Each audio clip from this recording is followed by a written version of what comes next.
Bismillahirrahmanirrahim. Assalamu alaikum. Welcome to our channel Power of Knowledge. Today I am going to take class on voice change. এবং এই ক্লাসটা হচ্ছে the class is for the students of JSC, SSC and HSC level. এবং আমি এতটুকু sure যে JSC, SSC এবং HSC লেভেলের স্টুডেন্টসরা তোমরা যদি মনোযোগ সহকারে এই ক্লাসটা দেখো বা শোনো, তাহলে আমার মনে হয় তোমাদের যে বোর্ড পরীক্ষায় 2টা মার্কস থাকে ভয়েসের উপরে, সেই 2টা মার্কস ইনশাল্লাহ ছুটবে না। যাই হোক, ভয়েসটা হচ্ছে তোমরা জানো যে ক্রিয়া মানে কাজ, তাই তো? ক্রিয়া সম্পূর্ণ হওয়ার যে ধরন, সেই ধরনটাকে বলা হয় ভয়েস। আমরা আজকে যেটা করব, অ্যাক্টিভ ভয়েস থেকে কিভাবে প্যাসিভ ভয়েসে রূপান্তর করতে হয় এবং প্যাসিভ ভয়েস থেকে কিভাবে অ্যাক্টিভ ভয়েসে রূপান্তর করতে হয়, সেই নিয়মগুলোই আমরা আজকে শিখব খুব সহজে।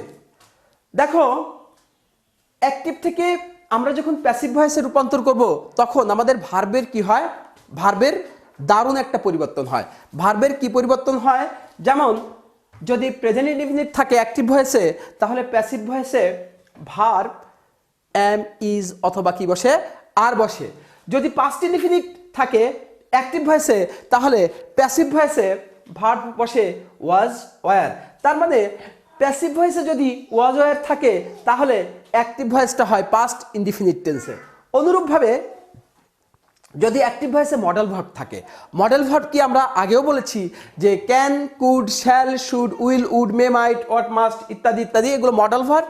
মডেল ভার্ব থাকলে, অ্যাক্টিভ ভয়েসে মডেল ভার্ব থাকলে প্যাসিভ ভয়েসে plus B.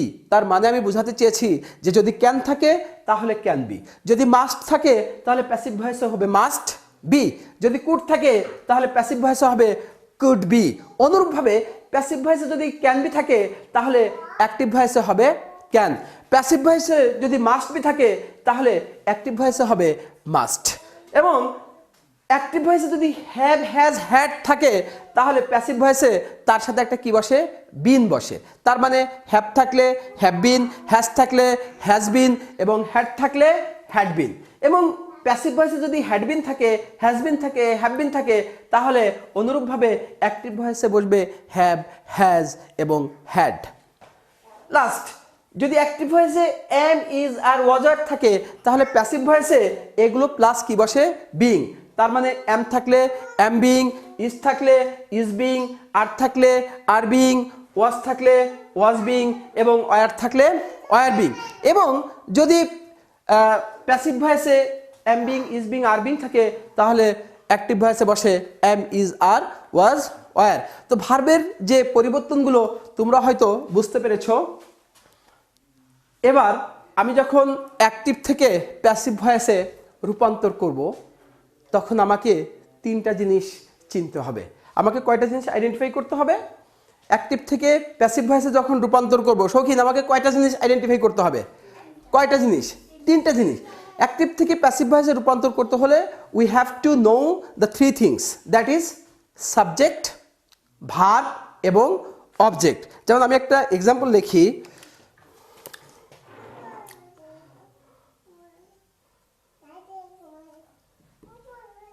Example, Anika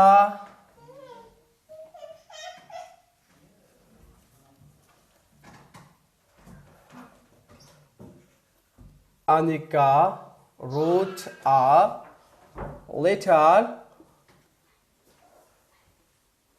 to her mother yesterday. So dear students, একটা রেলগাড়ি সেন্টেন্স, অনেক বড় একটা sentence. Anika wrote a letter to her mother yesterday. So আমি যেটা বলেছি যে যখন আমরা অ্যাক্টিভ থেকে প্যাসিভ ভয়েসে রূপান্তর করব, আমাদেরকে 3টা জিনিস আমাদেরকে কি করতে হবে? চিনতে হবে। কটা জিনিস চিনতে হবে শৌখিন? 3টা জিনিস। সেই 3টে জিনিস হচ্ছে সাবজেক্ট, দ্বিতীয়টা হচ্ছে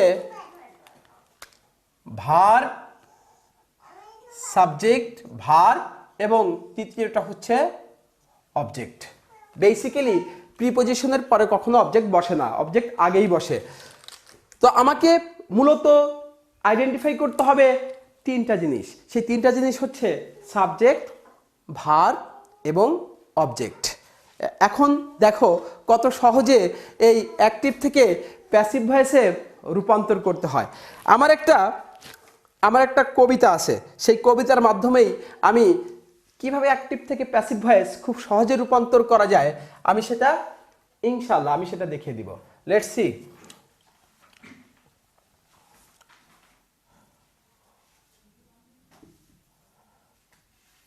প্যাসিভ ভয়েসে আমি রূপান্তর করব। তো আমি কি বলেছি, কয়টা জিনিস আমাকে আইডেন্টিফাই করতে হবে? তিনটা জিনিস। সেই তিনটা জিনিস হচ্ছে সাবজেক্ট, ভার্ব এবং অবজেক্ট। কিভাবে এবার আমরা করতে পারি, এটাকে চেঞ্জ করতে পারি? Let's see. আমার একটা কবিতা আছে, সেই কবিতার মধ্য দিয়ে আমি এটা খুব ক্লিয়ারলি দেখাতে পারবো যে খুব সহজে কিভাবে অ্যাক্টিভ থেকে প্যাসিভ ভয়েসে রূপান্তর করা যায়। আমি প্রথমে বলেছি যে অবজেক্টটি সাবজেক্ট হয়ে হি হি করে হাসে। তার মানে কি, অবজেক্টের কি হয়েছে? অবজেক্টের ডিমোশন হয়েছে। অবজেক্টের কি হয়েছে? প্রমোশন হয়েছে, ডিমোশন হয়নি। অবজেক্টের কি হয়েছে? প্রমোশন হয়েছে। সে অনেক দূরে ছিল, সে এখন কি করবে? কাছে চলে এসেছে।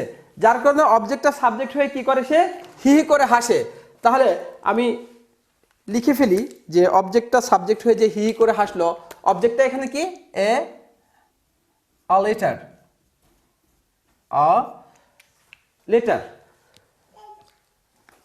দ্বিতীয় হচ্ছে সাবজেক্টটি লজ্জা পেয়ে বাইয়ের পরে বসে।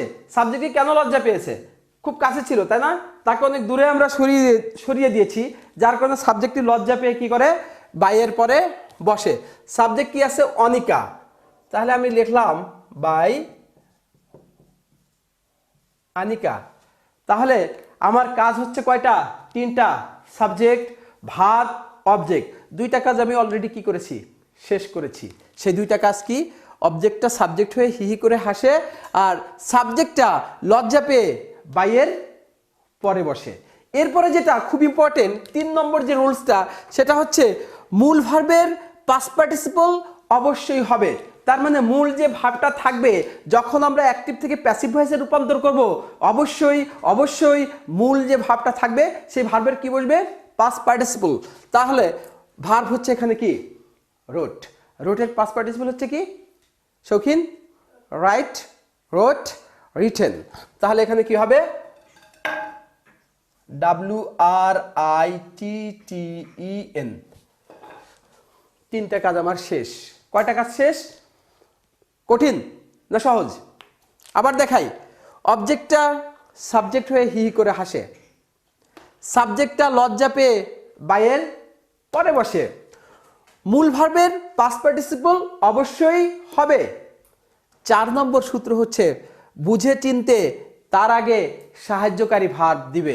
হ্যাঁ, আমরা বুঝেছি। কি বুঝেছি? যে সাহায্যকারী ভার্ব কি বসবে? আমরা একটু আগে লিখে দিয়েছি যে যদি পাস্ট ইনডিফিনিট হয়, রোট পাস্ট ইনডিফিনিট, তাহলে পাস্ট ইনডিফিনিট হলে তার আগে আর কোনো ভার্ব বসে না, শুধু বসে কি? কোন ভার্ব বসে পাস্ট ইনডিফিনিটের ক্ষেত্রে? ওয়াজ অথবা ওয়ার। তাহলে আমরা এখানে লিখে দিলাম যেহেতু past indefinite a letter singular subject, সেটার সাথে অবশ্যই কি বসবে? ওয়াজ। তাহলে a letter was written by Anika. এবার স্টুডেন্টস তোমরা বলতে পারো স্যার বাকি অংশ কি হবে? বাকি অংশ দুধ ভাত, ওটুকের কোনো দাম নাই, ওটুক একেবারে লাস্টে কি করবে? লিখে দিবে। তাহলে লাস্টে আমরা লিখে দিলাম two her mother yesterday. Clear? আবার বুঝাবো? আবার বুঝাচ্ছি। অবজেক্টটা সাবজেক্ট হয়ে হি হি করে হাসলো, সাবজেক্টটি লজ্জা পেয়ে বাইয়ের পরে বসে, মূল ভার্বের পাস্ট পার্টিসিপল অবশ্যই হবে এবং বুঝে চিনতে তার আগে সাহায্যকারী ভার্ব দিবে। সাহায্যকারী ভার্ব আমরা কিভাবে বুঝে দিব? সেই বুঝার ব্যবস্থা আমি করেছি। সেটা হচ্ছে পাস্ট ইনডিফিনিট হলে কি বসে সবসময়? ওয়াজ, ওয়ার। প্রেজেন্ট ইনডিফিনিট হলে কি বসে? এম, ইজ, আর। তোমাদের বুঝার জন্য, ভালোভাবে বুঝার জন্য আমি আরেকটা এক্সাম্পল আমি দেখাতে পারি। Wait and C.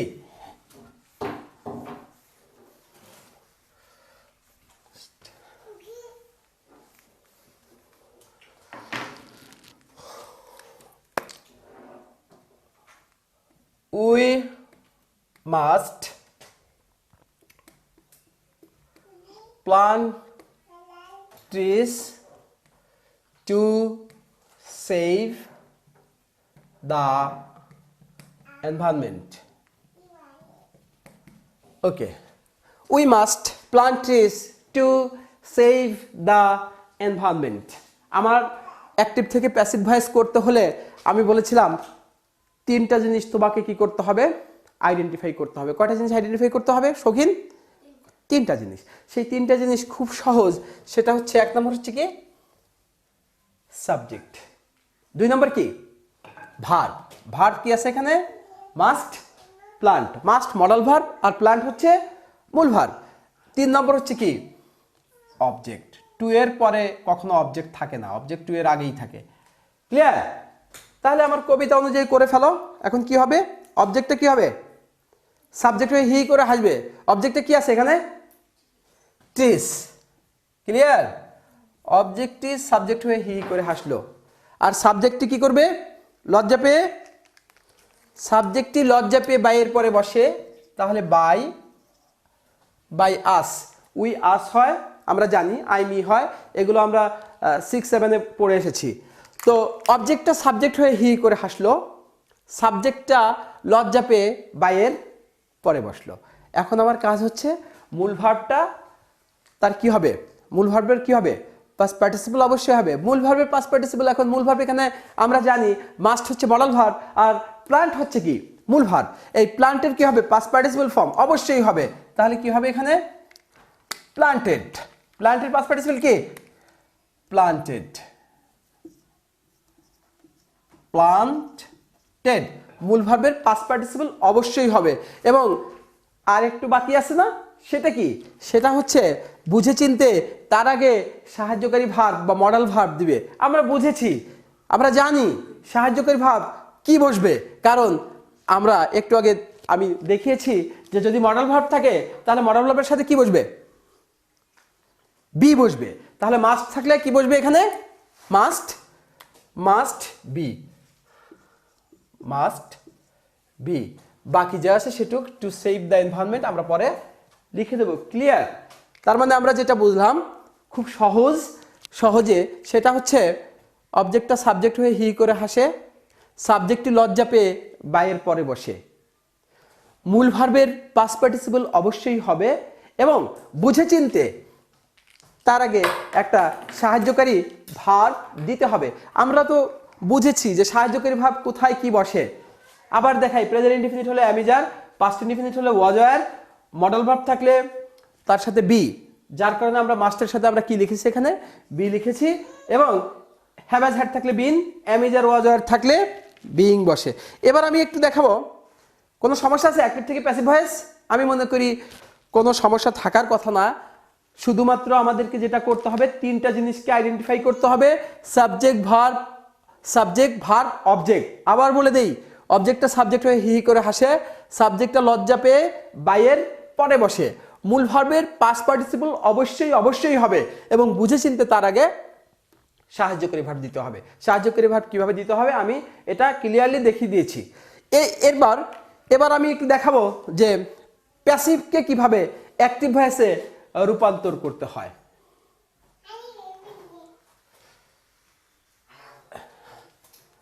Please wait and see. এটাকেই দেখাই। Trees must B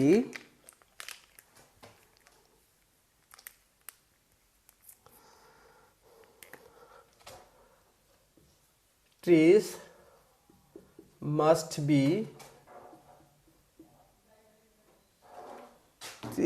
must be planted by us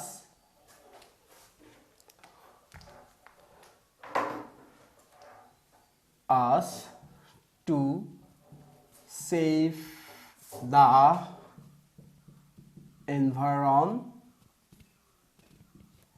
environment. Okay, see এটাকে আমরা এখন কিসে রূপান্তর করব? প্যাসিভ আছে এটা, কারণ আমরা জানি যদি অ্যাক্টিভ থাকতো তাহলে কখনোই মাস্ট বি থাকতো না। আমরা ভার্বের ক্ষেত্রে আমরা দেখেছি যে অ্যাক্টিভে যদি মডাল ভার্ব থাকে তাহলে প্যাসিভে বসে কি তার সাথে বি, যেহেতু মাস্টের সাথে বি আছে আমাদের বুঝতে হবে যে এটা অবশ্যই একটা প্যাসিভ ভয়েস এবং বাই আছে, বাইয়ের পরে সাবজেক্ট আছে। যা হোক, আমরা এটাকে যখন আমরা অ্যাক্টিভ করব এক্ষেত্রেও আমাদের অবজেক্টটা কি হবে? সাবজেক্ট হবে। যেমন অবজেক্ট কি আছে শৌখিন? অবজেক্ট আছে এখানে, অবজেক্ট আছে আস, তাই না? অবজেক্টটা এখানে সাবজেক্ট হয়ে যাবে, তাহলে আসটা এখানে কি হয়ে যাবে? আসটা হবে উই, আর সাবজেক্টটা কি হয়ে যাবে? লজ্জা পাবে, দূরে চলে যাবে। এবার যে জিনিসটা আমাদের করতে হবে সেটা হচ্ছে, যেহেতু কি আছে এখানে মাস্ট বি আছে, আমার কি অ্যাক্টিভ ভয়েসে মাস্ট বি বসার কথা আছে? কোথাও আছে কথা নাই। আমার কথা আছে যে অ্যাক্টিভ ভয়েসে শুধু ওই মাস্টই থাকবে, শুধু ক্যানই থাকবে, শুধু কুডই থাকবে, এর সাথে বি কোথাও বসবে না। তাহলে বি কি হয়ে যাবে? বাদ। এরপরে একটা ইউনিভার্সাল গ্রামার, আমরা জানি যে মডাল ভার্বের পরে সব সময় মডাল ভার্বের পরে কি বসে? ভার্ব ওয়ান বসে। সো যেহেতু প্ল্যান্টেড আছে, মাস্টের সাথে কখনো প্ল্যান্টেড হয় না, মডাল ভার্বের সাথে পরে সবসময় ভার্ব ওয়ান বসে। তাহলে উই মাস্ট,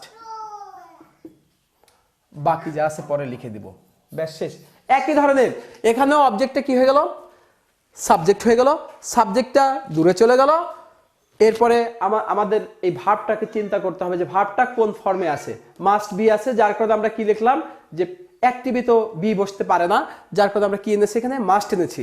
এবং সর্বশেষ আমরা যেটা দেখেছি সেটা হচ্ছে যে মডাল ভার্বের পরে কখনো ভার্ব থ্রি বসে না, মডাল ভার্বের পরে সবসময় কি বসে? ভার্ব অন বসে। সো অ্যাক্টিভ থেকে প্যাসিভ ভয়েস এবং প্যাসিভ থেকে অ্যাক্টিভ ভয়েস রূপান্তর করা এত সহজ গ্রামার আমার মনে হয় জেএসসি, এসএসসি এবং এইচএসসির কোনোটাই নয়। সো যার কারণে যদি সামান্য একটু খেয়াল করো ক্লাসটা, তাহলে অন্তত 2টা মার্কস এখান থেকে ছুটবে না।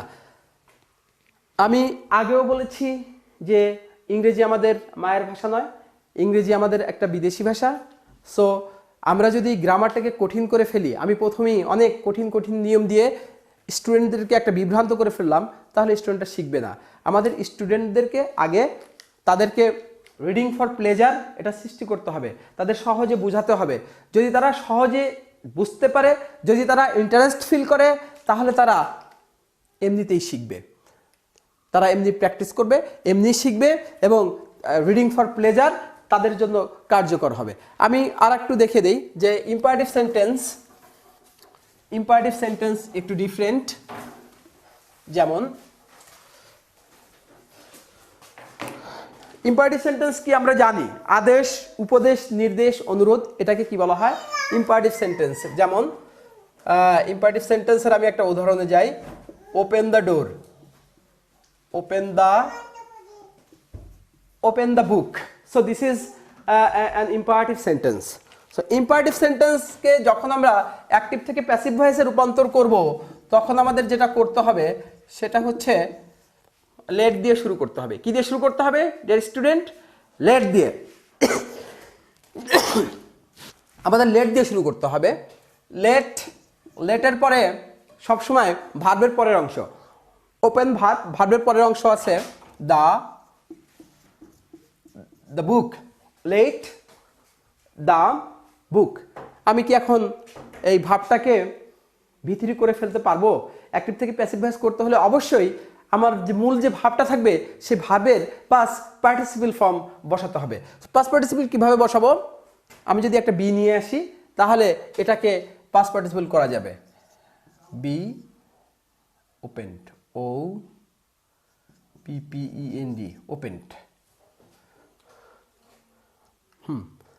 সো আবার আমি বুঝাই যে অ্যাক্টিভ থেকে যদি প্যাসিভ ভয়েসে রূপান্তর করতে চাই, যদি ইম্পারেটিভ সেন্টেন্সের ক্ষেত্রে আমাদের প্রথম কি আসবে?